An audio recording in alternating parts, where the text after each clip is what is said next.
बाबा भीमराव अंबेडकर जी की आज पुण्यतिथि है, तो एक दिन की सांकेतिक भूख हड़ताल है। आगे कार्यक्रम की और रचना करेंगे, हमारे अपने साथियों से पूछेंगे, एमसीडी कर्मचारी जो है उनके साथ चर्चा विचार करेंगे। विमर्श करने के बाद में अगले कार्यक्रम की जो भी सूचना बनेगी वो आप सबसे शेयर करेंगे।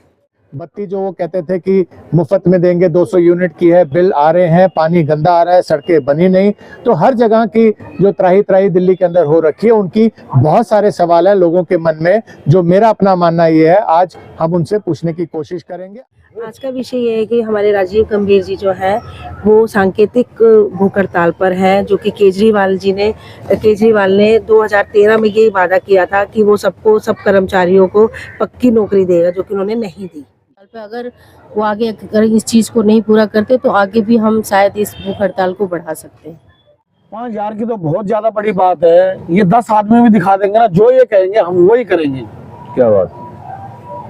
और आज भी झूठी बेचारे मरने की कगार पे है, पर और 50-50 52 साल हो गई है, वो आज तक भी कच्चे ही है। तो ये कहाँ से पक्के करेंगे? सिर्फ ये झूठ की राजनीति है इनकी।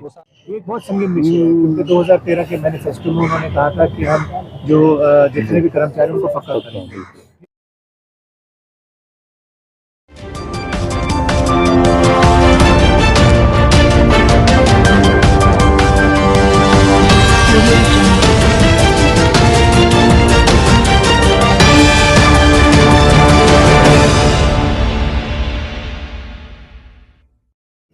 नमस्कार, मैं हूं रूप सिंह गुसाई और आप देख रहे हैं एएनसी इंडिया। सभी दर्शकों का बहुत स्वागत है। और आज इस वक्त हम मौजूद हैं राजेंद्र नगर विधानसभा के इंद्रपुरी एरिया में। ये शिव शक्ति मंदिर का प्रांगण है और यहाँ पर राजीव गंभीर यूथ ब्रिगेड के लोग जो है एक सांकेतिक हड़ताल का यहाँ पर आयोजन किया है इन्होंने। और ये भूख हड़ताल इसलिए रखी है इन्होंने कि जो दिल्ली सरकार है या कहें कि पूर्व मुख्यमंत्री अरविंद केजरीवाल है, उनका जो वादा था कि जो एमसीडी कर्मचारी हैं उनको जल्द से जल्द पक्का किया जाएगा। बहुत बड़ी संख्या है ऐसे कर्मचारियों की जो एमसीडी में काम करते हैं, लेकिन वो अभी तक जो है पक्के नहीं किए गए, उनकी नौकरी जो है स्थायी नहीं की गई है। उसी बात को लेकर के यहाँ पर एक सांकेतिक हड़ताल आज जो 6 दिसंबर है और डॉक्टर भीमराव अंबेडकर जी की पुण्यतिथि है, इस अवसर पर जो है इन्होंने इस सांकेतिक हड़ताल का आयोजन किया है। और इनका कहना है कि यदि इनकी इस हड़ताल का असर नहीं हुआ है, अगर इनकी मांगे जल्द पूरी नहीं हुई तो कोई ना कोई जो है बड़ा कदम उठाएंगे जो सरकार के लिए ठीक नहीं होगा।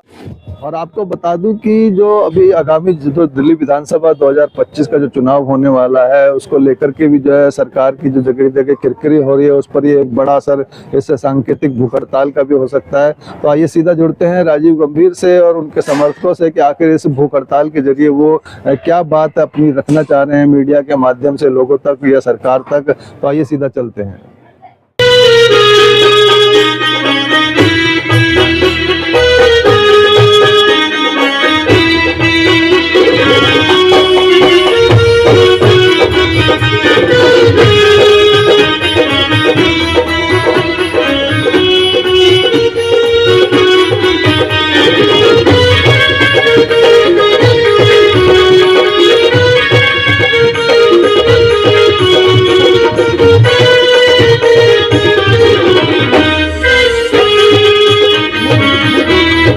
को लेकर आज भूख हड़ताल पे आप लोग बैठे हो, बताएंगे आज के विषय में? आज का विषय ये है कि हमारे राजीव गंभीर जी जो है वो सांकेतिक भूख हड़ताल पर है, जो कि केजरीवाल ने 2013 में ये वादा किया था कि वो सब कर्मचारियों को पक्की नौकरी देगा, जो कि उन्होंने नहीं दी। तो इसी मुद्दे पे हम लोगों ने ये भूख हड़ताल रखी है कि क्या वो अपने इन वादों को पूरा करेंगे जो आज तक नहीं करा उन्होंने। क्या है उनके दिमाग में, क्या चल रहा है? भूख हड़ताल कब तक रखेंगे? देखिए, अभी तो सांकेतिक है, आगे देखते हैं अगर हमारी कितनी सुनवाई होती है, और अगर जो भाई सब करेंगे वैसा हम भी करेंगे, साथ में इनके साथ हैं हम। आज हम लोग यहाँ पर भूख हड़ताल पर बैठे हैं। जो केजरीवाल जी ने अभी बोला था कि हमारे एमसीडी कर्मचारियों की पक्की नौकरी लगेगी, पर अभी तक उन्होंने ऐसा अपना वादा पूरा नहीं किया। उसके लिए हम लोग आज डे के लिए भूख हड़ताल पे, अगर वो आगे अगर इस चीज़ को नहीं पूरा करते तो आगे भी हम शायद इस भूख हड़ताल को बढ़ा सकते हैं। ये भूख हड़ताल इसी विषय में रखी है कि हमारे जितने भी एमसीडी कर्मचारी हैं और बेचारे इतने परेशान हैं कि पूछो मत। तो 40 हाजिरी होने के बाद उनके अधिकार होता है कि उनको पक्का कर दिया जाए, और ये पक्का करने की वजह उनको गोलियों पे गोलियां दे रहे हैं कि आश्वासन के अलावा कुछ नहीं है इनके पास। सिर्फ एक झूठ की राजनीति करते हैं ये लोग। जिस टाइम ये आए थे शुरू में ही इन्होंने कहा था जो जहां लगा हुआ है उसको वहीं पक्का करेंगे, वो भी इनका वादा आज तक पूरा नहीं हुआ। और हाल फिलहाल में इन्होंने क्या करा है, जल बोर्ड को भी ठेकेदारी में ही दे दिया इन्होंने। ये पक्का कहां से करेंगे, तो और ठेकेदारी प्रथा ला रहे हैं, जिसके ये जिस वादा करके झूठ बोल के ये सत्ता इन्होंने हासिल करी थी कि जो जहां लगा हुआ है वही पक्का करेंगे। अब ये उस वादे को ही भूल के उनको ठेकेदारी की प्रथा में ही धकेल रहे हैं। पिछले 1.5 सालों में 2 बार 5,001 उन्होंने कहा कि इतने लोगों को हमने पक्का किया है, उसको लेके कुछ कहेंगे? 5,000 की तो बहुत ज्यादा बड़ी बात है। ये 10 आदमी भी दिखा देंगे ना, जो ये कहेंगे हम वही करेंगे। क्या बात। और मतलब आज वो भी सब झूठी बेचारे मरने की कगार पे हैं, पर और 50-52 साल हो गई है, वो आज तक भी कच्चे ही हैं। तो ये कहां से पक्के करेंगे? सिर्फ ये झूठ की राजनीति है इनकी। वो सारे झूठे बोर्ड पोस्टर हैं, किसी को पक्का नहीं किया गया। आप नहीं, आप कहो तो मैं जितने आदमी कहोगे ना मैं उतने ऐसी बात करा सकता हूँ। आज तक वो पक्के नहीं हुए। चलिए, मेरे ख्याल से दास्तान भी बता दो कि आप खुद एमसीडी में कार्यरत रहे। अत्याचार से परेशान हो गए, दुखी हो गए, मैंने नौकरी छोड़ दी। अच्छा, क्यों? अब मैं 52 साल का हो गया हूँ। तो आप कच्चे में थे? कच्चे में ही था मैं। अच्छा, ये मेरे को कब पक्का करते हैं? मरने के बाद। बिल्कुल। तो इससे बढ़िया मैं अपने दिहाड़ी मजदूरी करके अपने 20 बच्चों का पालन पोषण तो कर रहा हूँ जी। और इनकी तो टाइम पे ना कोई तनख्वाह आती है ना कुछ आता है। और एक बीट की बजाय 10-10 बीटे में घुमा देते हैं आदमियों को। मतलब कहीं ना कहीं एमसीडी कर्मचारियों का सिर्फ शोषण हो रहा शोषण है। के अलावा कोई काम नहीं करते ये लोग। एमसीडी के अंदर एक और बहुत बड़ी समस्या है जो बहुत संगीन है, वो ये है कि पिछले कई सालों से केजरीवाल की सरकार जो है एमसीडी के अंदर कॉन्ट्रैक्ट बेसिस पे काम अवॉर्ड कर रही है। ये एक बहुत संगीन विषय है, क्योंकि 2013 के मैनिफेस्टो में उन्होंने कहा था कि हम जो जितने भी कर्मचारी उनको पक्का करेंगे। ठेकेदारी प्रथा जो अपने आप के अंदर है बहुत संगीन विषय है, क्योंकि आप एक चीज़ और नोटिस करेंगे कि एमसीडी कर्मचारियों को समय पे तनख्वाह नहीं मिलती, प्रोविडेंट फंड से रिलीज होते हैं, 4-5 साल लग जाते हैं रिटायरमेंट के बाद, धक्के खाते रहते हैं, जूते घिस जाते हैं। परंतु कॉन्ट्रैक्ट बेसिस पे जो भी काम अवार्ड होता है तुरंत पैसे मिलते हैं। इसका मतलब यह है कहीं ना कहीं कार्य करने के अंदर एमसीडी कर्मचारियों के अगेंस्ट में काम हो रहा है। एक सुनिश्चित तरीके से ऐसा है कि भाई एमसीडी कर्मचारियों को परेशान और तंग करें और किसी न किसी तरह कॉन्ट्रैक्ट बेसिस पे अपने लोगों को कॉन्ट्रैक्ट एमसीडी में दिया जाए। ये प्रथा आम आदमी पार्टी की सरकार, एमसीडी चाहे दिल्ली सरकार हो, दोनों के अंदर लागू है और चल रही है। बहुत संगीन विषय है। मेरे मानने से इसकी जानकारी हमारे को संज्ञान में लेते हुए इसकी इंक्वायरी भी करनी चाहिए, ये मेरा मानना है। दिल्ली के मुख्यमंत्री आम आदमी पार्टी के अरविंद केजरीवाल जी बने थे। उन्होंने अपने मैनिफेस्टो के अंदर ये कहा था कि 240 हाजिरियों पे जितने भी एमसीडी के कर्मचारी हैं उनको पक्का करेंगे। आज गत 11 साल निकल गए हैं। आज वो इस समय बुद्धनगर राजेंद्र नगर विधानसभा के अंदर पद यात्रा कर रहे हैं। हमारा सवाल उनके साथ ये है कि 11 साल निकल गए और 11 साल में हजारों की संख्या के अंदर लोग अभी इस समय टेम्परेरी हैं, वो पक्के नहीं हो पाए, और उनकी चिंता आम आदमी पार्टी कि किसी भी, चाहे वो मंत्री हो, चाहे मुख्यमंत्री हो, चाहे पूर्व मुख्यमंत्री हो, है नहीं। इस मैनिफेस्टो में हम ये मानते हैं कि इस मैनिफेस्टो में भी लोगों को गुमराह करेंगे और यही बात और यही वादा करेंगे उनको कि हम 2025 के चुनावों के अंदर एमसीडी के कर्मचारियों को पक्का करेंगे। बहुत तंग आ गए हैं लोग इनसे, और उसी का जवाब लेने के लिए आज हम यहाँ पे भूख हड़ताल कर रहे हैं अरविंद केजरीवाल के खिलाफ।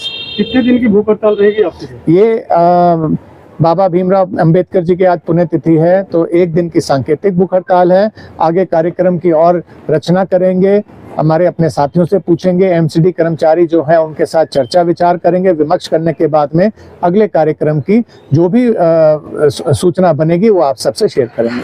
हाँ सर, राजेंद्र नगर विधानसभा में दिल्ली के पूर्व मुख्यमंत्री भी आ रहे हैं अरविंद केजरीवाल, इसको लेकर आप क्या कहना चाहेंगे? मैं तो यही कहना चाहूंगा कि वो आ भी रहे हैं, बड़े बेशरम हैं।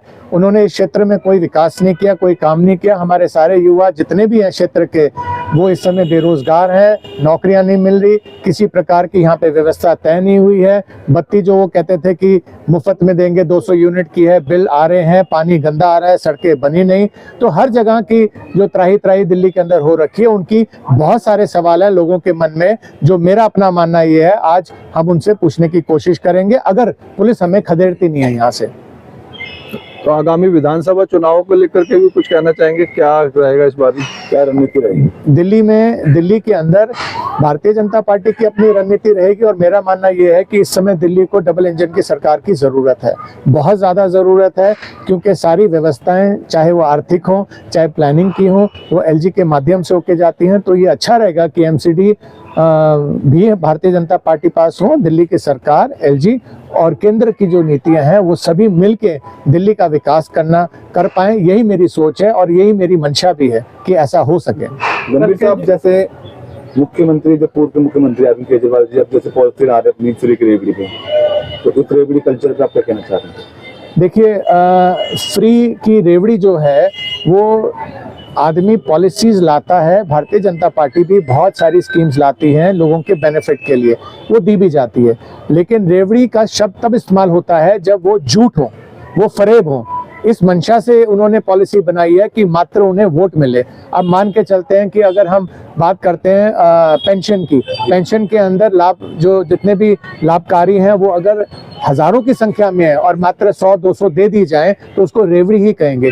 जब तक ये सभी लोगों को व्यवस्था ना मिले, जो स्कीम लागू हुई है सब तक ना पहुंचे, तब तक उसको रेवड़ी का ही स्वरूप दिया जाता है, इसलिए उसको रेवड़ी बंटवारा कहते हैं। सर, आम आदमी पार्टी सरकार का अक्सर आरोप रहता है कि बीजेपी और एलजी साहब हमको काम नहीं करने देते हैं, फाइल नहीं साइन करते हैं, कोई काम ही नहीं करने देते। तो ये बड़े दुर्भाग्य की बात है। अगर हमारे मुख्यमंत्री जी जो हैं, पूर्व मुख्यमंत्री और इस समय आतिशी भी जो मुख्यमंत्री हैं, वो ये लालछन लगाते हैं, ये संभव नहीं है। जितनी भी फाइलें तैयार होती हैं वो एडमिनिस्ट्रेटिव स्तर पे तैयार होती हैं, आईएएस ऑफिसर्स हैं उन फाइलों को तैयार करते हैं। कहीं ना कहीं किसी ना तरीके से जब राजनीतिक मंशा नहीं होती काम कराने की, तो उन फाइलों के अंदर कहीं ना कहीं त्रुटि रह जाती है, जानबूझ के छोड़ी जाती है, उसके अंदर लैप्सेस छोड़े जाते हैं। लैप्सेस छोड़ने का मतलब ये है कि जैसे कि मैं आपसे पहले भी कह चुका हूं कि आम आदमी पार्टी की नीति और नियत के अंदर बहुत फर्क है। वो लोगों को गुमराह करने की राजनीति करते हैं, वादे करते हैं, पॉलिसीज दिखाते हैं, सिर्फ दिखाते हैं, लेकिन उनको क्रियान्वित नहीं करने की उनकी जो सोच है वो फाइलों में जाहिर हो जाती है जब वो फाइलों को गलत तरीके से भर के एलजी साहब के सामने भेजते हैं। जिसका भी उदाहरण, बहुत बड़ा उदाहरण जो बस मार्शल्स का है, उसकी फाइल के अंदर इतनी त्रुटियां थी, इतनी गलतियां थी, इतनी ज्यादा गलतियां थी कि एलजी साहब उस पर दस्तखत नहीं कर सके। ये सब जानबूझ के संयोजित तरीके से किया जाता है ताकि दिल्ली की जो जनता है उसको किसी प्रकार का बेनिफिट ना मिले और वो अगले मैनिफेस्टो में आम आदमी पार्टी उन्हीं रोटियों को सेक के फिर से एक बार सत्ता में आने की कोशिश करे। ये उनकी नीति है, राजनीतिक सोच है आम आदमी पार्टी की। क्या इस बार दिल्ली में कमल खिलेगा सर? कमल तो खिल चुका है, जहां पे किसी भी क्षेत्र में जाएंगे। आज 6 दिसंबर है और यहाँ पे बुद्धनगर में अरविंद केजरीवाल जी का दौरा है। यहाँ पे बहुत सारे लोग बाहर भी खड़े हैं, वो कहते हैं कि हम उन्हें काले झंडे दिखाएंगे। थैंक यू, धन्यवाद। भूख हड़ताल बेसिकली जो प्रॉपर खाने की हमारी चीजों की सफाई में योगदान देते हैं उन लोगों को साथ ही जो झूठे वायदे किए जाते हैं उनके वायदे पूरे करने के लिए गंभीर जी भूख हड़ताल कर रहे हैं। इसमें उनका अपना कोई भी पर्सनल स्वार्थ कुछ भी नहीं है, ये केवल एमसीडी के लोगों के लिए। इसी के साथ मैं रूप सिंह गुसाई आप सभी से अनुमति चाहता हूं, जल्द मिलूंगा, तब तक आप अपना बहुत ख्याल रखिएगा। और इन सब बातों को लेकर के आपके क्या है सुझाव, क्या है विचार, आगामी दिल्ली विधानसभा में किसकी सरकार बन सकती है, कौन सी पार्टी को बहुमत मिल सकता है या किस तरह की स्थिति होने वाली है, वो सब बातें आप हमारे साथ जरूर साझा कीजिएगा। नमस्कार, धन्यवाद, जय हिंद, जय भारत।